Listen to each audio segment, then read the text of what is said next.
بسم اللہ الرحمن الرحیم۔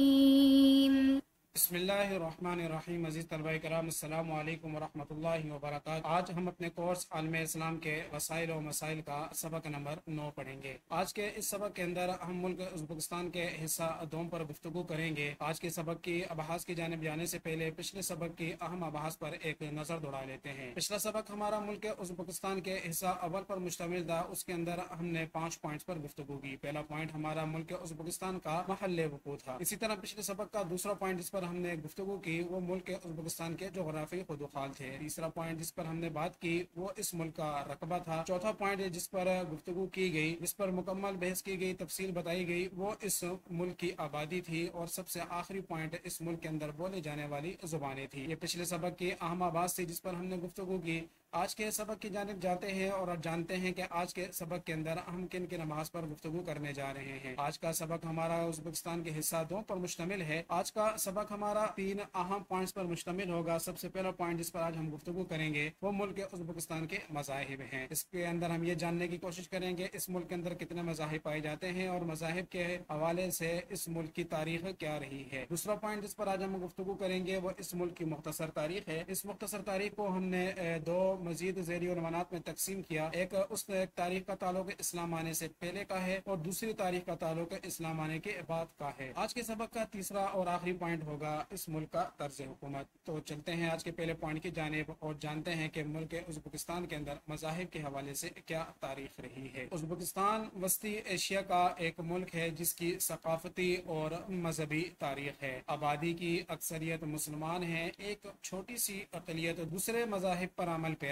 ہے۔ ازبکستان میں اسلام غالب مذہب ہے جس کی تقریباً 90% آبادی مسلمان ہے اور یہ اسلام کی سنی شاخ سے تعلق رکھتی ہے۔ اسلام 8ویں صدی میں ازبکستان میں اس وقت پہنچا جب عرب فوجوں نے اس علاقے کو فتح کیا۔ ازبکستان میں اسلام کا ایک منفرد کردار رہا ہے، جیسے بخاران اسلام کے نام سے جانا جاتا ہے جو مقامی صوفی طریقوں کے لیے مشہور ہے۔ تصوف اسلام کی ایک صوفیانہ شاخ ہے اور ازبکستان میں خاص طور پر دیہی آبادی میں اس کے کافی پیروکار موجود ہیں۔ صوفی مزارات اور مشہور صوفی بزرگوں کے مقبرے پورے ملک میں موجود ہیں۔ ازبکستان کے دوسرے مذہب پر بات کرتے ہیں۔ ازبکستان میں دوسرا سب سے زیادہ بڑا اور مقبول مذہب روسی آرتھوڈکس عیسائیت ہے جس کی آبادی کا تناسب 1% سے بھی کم ہے۔ 19ویں صدی کے آخر میں شروع ہونے والی روسی سلطنت کے دور میں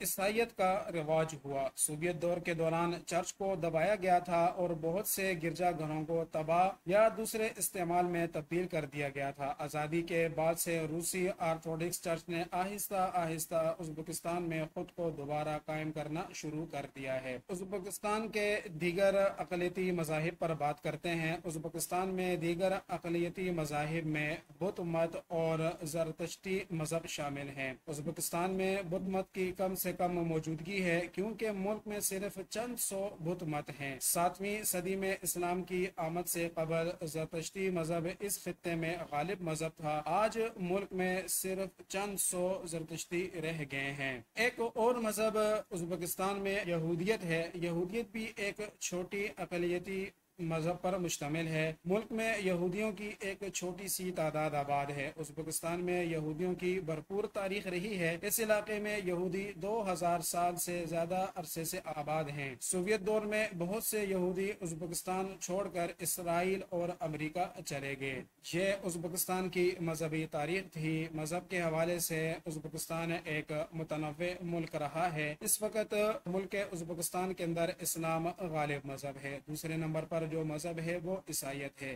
ازبکستان کے اندر مذاہب کے تناسب کو ایک چارٹ کے ذریعے سمجھنے کی کوشش کرتے ہیں۔ یہ آپ کے سامنے ایک چارٹ دیا گیا ہے۔ اس کے اندر سب سے زیادہ آبادی مسلمانوں کی ہے۔ یہ چارٹ سن 2000 کا ہے۔ دوسرے نمبر پر رشین عیسائی آتے ہیں کہ جن کی آبادی ہے۔ اسی طرح تیسرے نمبر پر ایسے لوگ ہیں کہ جن کا کوئی مذہب نہیں ہے اور سب سے آخری نمبر پر وہ دیگر مذاہب ہیں جن کے اندر یہودیت شامل ہے، زرتشت شامل ہیں اور بدھ مت شامل ہیں۔ تو یہ ایک آپ کے سامنے چارٹ پیش کیا گیا۔ اس طرح آج کے سبق کا ہمارا پہلا پوائنٹ مکمل ہوا۔ اب چلتے ہیں آج کے سبق کے اگلے پوائنٹ کی جانب۔ آج کے کے سبق کا ہمارا اگلا پوائنٹ اس ملک کی تاریخ ہے۔ اس تاریخ کو ہم نے دو حصوں میں تقسیم کیا ہے، ایک کا تعلق تاریخ قبل الاسلام سے ہے اور دوسری کا تعلق تاریخ بعد الاسلام سے ہے۔ تو پہلے پوائنٹ کی جانب چلتے ہیں، یعنی تاریخ قبل الاسلام۔ ازبکستان کو ملنسار لوگوں کی سرزمین بھی کہتے ہیں۔ یہ صدیوں سے تجارتی قافلوں کے لیے راہداری کا کردار ادا کرتا رہا ہے۔ یہاں سے مغربی تجارتی قافلے چین اور تبت جایا کرتے تھے۔ بخارا اور سمرقند دنیا کے قدیم ترین شہروں میں شمار ہوتے ہیں۔ سمرقند کے علاقے میں ماہرین آثار قدیمہ نے پتہ چلایا جہاں 1,00,000 سال پہلے کا بھی قدیمی انسان رہا کرتا تھا۔ 3000 قبل مسیح کے شروع میں دریائے آمو کے نشیبی علاقوں میں رہنے والے لوگ مٹی کے برتن بناتے تھے۔ 329 قبل مسیح میں سکندر اعظم نے جب ایشیا کی جانب پیش قدمی کی، اس وقت بھی سمرقند اور بخارا آباد تھے۔ سمرقند کا اس وقت کا نام افراسیاب تھا۔ ازبکستان کے ابتدائی باشندے ایرانی نسل تھے اور موجودہ علاقہ قدیم ایرانی صوبے سغدیانہ کا حصہ تھا۔ سکندر اعظم نے اسے 329 قبل مسیح میں ایرانیوں کو شکست دے کر اپنی سلطنت میں شامل کیا۔ صدیوں تک یہ ملک خامشی، یونانی، پارتھین، ہون، کشن اور ساسانی حکمرانوں کے زیر اقتدار رہنے کے بعد مسلمانوں کے زیر نگی آ گیا۔ یہ اسلام آنے سے پہلے کی تاریخ تھی۔ اب چلتے ہیں اپنے اگلے پوائنٹ کی جانب، یعنی تاریخ بعد الاسلام، اور جانتے ہیں کہ تاریخ بعد الاسلام کیا رہی ہے۔ 712 عیسوی میں مشہور مسلم فاتح حضرت قتیبہ بن مسلم کی قیادت میں اسلامی لشکر ہیوا اور بخارا پر قابض ہو گیا۔ اس سے قبل 674 عیسوی میں حضرت امیر معاویہ کے عہد خلافت میں عبید اللہ ابن زیاد نے بھی اس علاقے پر یلغار کی تھی۔ بتدریج اشاعت اسلام نے یہاں کے قدیم مذاہب بت مت اور مجوسیت پر غلبہ پا لیا۔ گویا یہ علاقہ قبل از اسلام بھی خاصا ترقی یافتہ تھا، لیکن مسلمانوں کے عہد ہی میں اس خطے نے عظمت اور خوشحالی کی منزلیں طے کی۔ 10ویں صدی عیسوی میں بخارا کا شہر اپنے عروج پر تھا۔ اس وقت اس کی آبادی 3 لاکھ تھی۔ یہاں کے 250 سے زائد مدرسوں میں عرب سے لے کر مراکش اور اسپین تک سے طلباء علم کی پیاس بجھانے آتے تھے۔ یہیں ابو علی سینا نے القانون فی الطب لکھی، جو اس دور کا میڈیکل انسائکلوپیڈیا تھا۔ 12ویں صدی میں خوارزمی یہاں کے حکمران بنے۔ 1220 عیسوی میں منگول حکمران چنگیز نے اس پر قبضہ کر کے اسے اپنی سلطنت میں شامل کر لیا۔ 14ویں صدی کے آغاز میں ازبک لوگ علاقے میں داخل ہوئے۔ یہ ترکوں کا ایک خانہ بدوش قبیلہ تھا جن کا جد امجد ازبک خان سنہری غول کا ایک سردار تھا۔ اس نے 1313 عیسوی سے 1345 تک قازقستان پر حکومت کی۔ اسی کے نام پر یہ قبیلہ ازبک کہلایا، جس کے معنی اپنی مرضی والا یا آزاد ہے۔ اسی نسل کے حکمران محمد شیبانی خان ازبک نے پہلے مغل شہنشاہ ظہیر الدین بابر کو وادی فرغانہ سے بے دخل کیا تھا۔ بابر فرار ہو کر پہلے کابل اور پھر ہندوستان آ گیا، جہاں اس نے بعد ازاں مغلیہ سلطنت کی بنیاد رکھی۔ مشہور ترک فاتح امیر تیمور لنگ بڑا عالم و حافظ قرآن تھا۔ 1369 میں اپنی جنگی صلاحیتوں سے وہ سمرقند کا فرمانروا بن گیا اور پھر پورے وسط ایشیا پر قابض ہو گیا۔ امیر تیمور نے اپنی زبردست فتوحات حاصل کرنے کے لیے سمرقند کو اپنا صدر مقام بنایا، لیکن اس کے جانشینوں کے عہد میں اس بڑی سلطنت کی وسعت کم ہونے لگی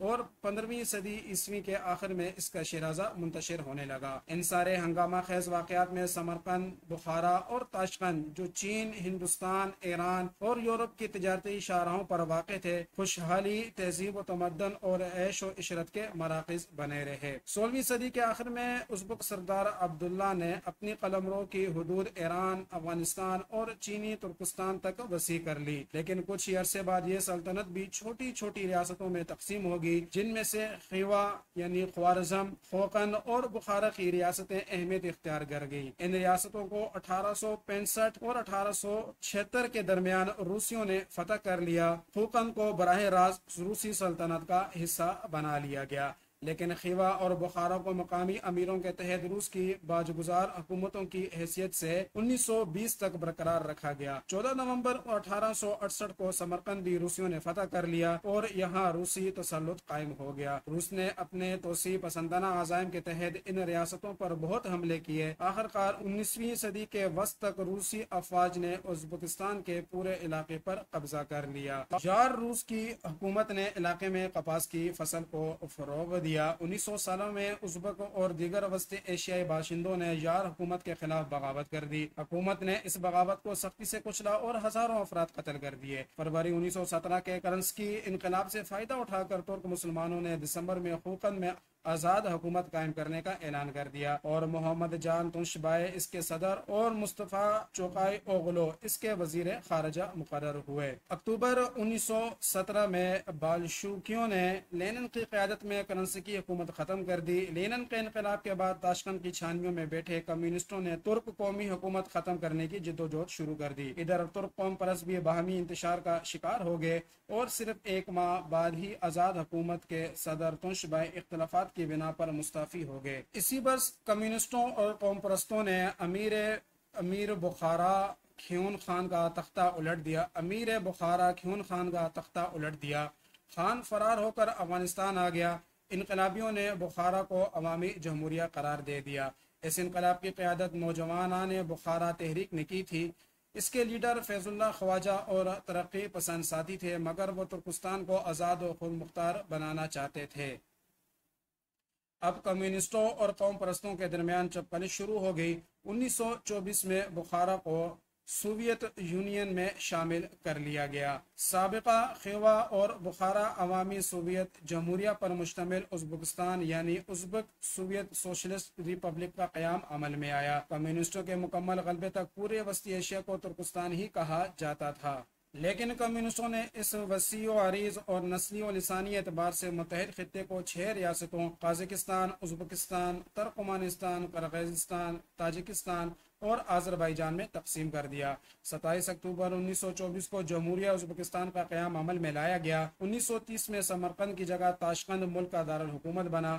1936 میں قازقستان کی ریاست قرار کلپاک کو ازبکستان کا حصہ بنا دیا گیا۔ یہ دریائے آمو کی زیریں وادی اور صحرائے قراقم کے بعض حصوں پر مشتمل تھا۔ 13 مارچ 1938 کو ازبکستان کے وزراء کونسل کے چیئرمین فیض اللہ خواجہ اور ازبک کمیونسٹ پارٹی کے سیکریٹری جنرل اکمل اکراموف کو ترک قوم پرستی کے الزام میں قتل کر دیا گیا۔ یوں ازبکستان میں روس نواز کمیونسٹوں کا مکمل طور پر تسلط قائم ہو گیا۔ کمیونسٹ حکام نے اقتدار حاصل کرنے کے بعد انقلابی اصلاحات کا آغاز کیا۔ جاگیرداریاں اور ذاتی ملکیت کا خاتمہ کر کے اجتماعی کاشتکاری کا آغاز کر دیا۔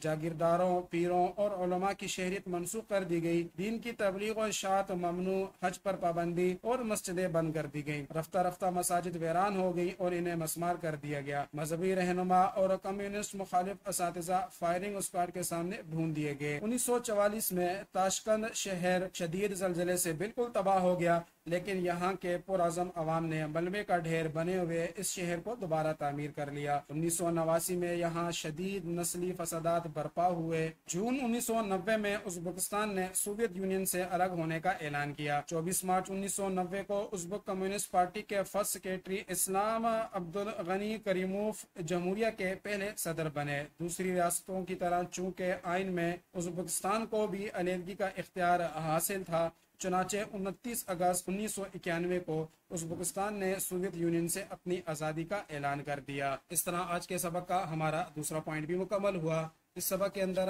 ہم نے ملک ازبکستان کی تاریخ کا جائزہ لیا۔ اب چلتے ہیں اگلے پوائنٹ کی جانب، یعنی ملک ازبکستان کے طرز حکومت کی جانب، اور جانتے ہیں کہ یہاں کون سا طرز حکومت نافذ ہے۔ ازبکستان کا پہلا قومی آئین 8 جنوری 1992 کو نافذ ہوا۔ اس کے تحت ازبکستان ایک آزاد و خود مختار، سیکولر، ڈیموکریٹک اور صدارتی جمہوریہ ہے۔ صدر ریاست کا سربراہ مملکت، انتظامی اختیارات کا مالک اور مسلح افواج کا کمانڈر ان چیف ہے۔ صدر براہ راست عوامی ووٹوں سے 7 سال کے لیے منتخب ہوتا ہے۔ 7 سالہ مدت 2000 میں آئینی ترمیم کے تحت مقرر ہوئی۔ حکومت کا سربراہ وزیر اعظم ہے، مگر یہ عہدہ صرف نمائشی ہے۔ وزیر اعظم اور نائب وزیر اعظم کا تقرر صدر خود کرتا ہے۔ علاقائی گورنر کو حاکم کہا جاتا ہے، جسے صدر نامزد اور کنٹرول کرتا ہے۔ 1994 تک قانون سازی کا اختیار سپریم سوویت کونسل کو حاصل تھا۔ 25 دسمبر 1994 کو 250 ارکان پر مشتمل نئی اسمبلی اولائی مجلس وجود میں آئی، جس کے ارکان 5 سال کے لیے منتخب ہوتے ہیں۔ سابقہ کمیونسٹ پارٹی آف ازبکستان کو ڈیموکریٹک پارٹی آف ازبکستان کا نام دیا گیا۔ اس ملک کی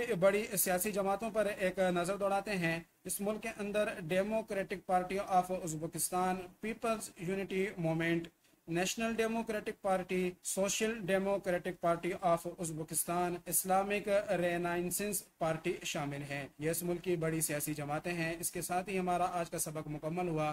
آج کے سبق کا خلاصہ جان لیتے ہیں۔ آج کے سبق کے اندر ہم نے ملک ازبکستان کے حصہ دوم پر گفتگو کی۔ آج کا ہمارا یہ سبق 3 پوائنٹس پر مشتمل تھا۔ سب سے پہلے ہم نے اس کے مذاہب پر بات کی۔ آج کے سبق کا ہمارا دوسرا پوائنٹ اس ملک کی تاریخ تھی۔ اس تاریخ کو ہم نے 2 حصوں میں تقسیم کیا، تاریخ قبل الاسلام تھی اور دوسری تاریخ بعد الاسلام تھی۔ اسی طرح آج کے سبق کا آخری پوائنٹ جو ہمارا تھا وہ اس ملک کا طرز حکومت تھا۔ اس طرح ہمارا سبق آج مکمل ہوا۔ السلام علیکم ورحمۃ اللہ وبرکاتہ۔